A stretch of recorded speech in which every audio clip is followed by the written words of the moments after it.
Magandang araw mga tol, Tank Davis nilabas na ang official na kalaban sa January 7 na gaganapin sa Washington DC. Ayon sa announcement ni Tank Davis, babalik siya sa loob ng ring January 7. Pagkatapos isusunod daw niya si Ryan Garcia, posible mangyari sa buwan ng April. Ngayon nilabas kaagad ang kalaban niya sa January 7. Makikita na rin ito sa backstrike kung saan dito nilalagay ang legit na kalaban. Ito si Hector Luis Garcia, isang Dominican champion. Hawak niya ngayon ang WBA Super Featherweight belt. May kartadang 16 wins, 10 KOs, walang talo, may edad na 31. Ibig sabihin mga tol, itong si Hector Luis Garcia ay champion sa 130 pounds. Ngayon naakyat ito sa 135 pounds lightweight division para labanan si Tank Davis. Kailangan manalo dito si Tank Davis para matuloy ang laban niya kay Ryan Garcia. Kung sakaling matalo si Davis dito mga tol, baka mapurnada ang plano ni Davis kay Ryan. Katulad sa plano dati ni Canelo, unahin daw talunin si Dimitri Bivol at isusunod si Triple G. Pero ang kontrata ni Canelo kahit matalo, tuloy pa rin ang dalawang laban. Ito lang ngayon ang kaibahan kay Tank Davis dahil malaking epekto sa marketing kapag matalo kay Hector Garcia. Kaya kailangan ng impresibong panalo sa January 7 para mainit ang laban niya kay Ryan Garcia. May kartada si Tank Davis na 27-25-0. Malinis ang numero ngayon kaya kailangan ingatan. Bago tayo magpatuloy mga tol, kung gusto nyo tumaya sa lahat ng sports lalo sa boxing, andito lang ang 1xBet. Pindutin lang ang link sa pin comment at ipasok ang promo code na BOYBAKAL o BAKAL para makakuha ng 7,000 bonus. Sa ibang banda naman, trainer ni Ryan Garcia nagbigay ng pahayag. Wika ni Joe Goosen, ibang level ang skill ni Ryan Garcia. Hindi lang daw speed ang pamatay kundi may power din ang dalawang kamao. Madalas nakikita daw natin ang left hook ni Ryan Garcia dahil ito ang tumatama bago bumagsak ang kalaban.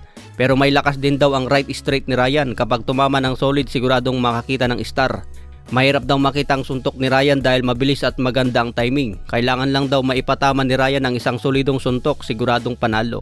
Kaya tiwala si Joe Goosen sa abilidad ni Ryan Garcia, confident na mananalo kontra Tank Davis. Sinabi naman ni Ryan Garcia, isang knockout ang prediction niya kay Tank Davis. Kapag matalo daw niya si Davis, makukuha niya ang respeto ng ibang fans. Matapos daw niya talunin si Tank Davis, isusunod niya ang mga bigating pangalan ngayon sa 135 at 140 pounds.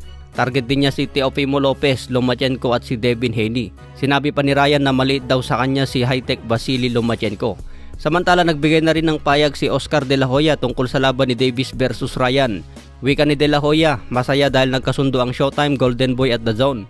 Wala daw makakapigil sa dalawang fighter kung gusto talaga maglaban. Matagal na daw hinihiling ni Ryan Garcia na labanan si Tank Davis. Ito rin ang gusto ni Davis mangyari. Kaya ginawa daw ni De La Hoya ang paraan para matuloy ang biggest fight sa lightweight. Nagkasundo na daw ngayon sa ibang kondisyones. Kailangan na lang magkapirma ng kontrata para selyado na ang laban. Sa ibang balita naman, Teofimo Lopez versus Sandor Martin ngayong December 10.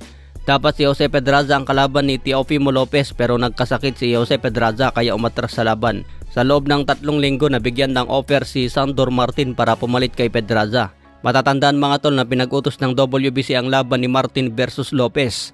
Dapat next year pa ang laban pero napabilis ngayon dahil ginawang replacement kay Jose Pedraza. May kartada si Sandor Martin na 40 wins, 13 KOs, may 2 talo. Ito ang tumalo kay Mikey Garcia kaya may palag din ito kay Teofimo Lopez. Hanggang dito na lang muna tayo mga tol, maraming salamat po.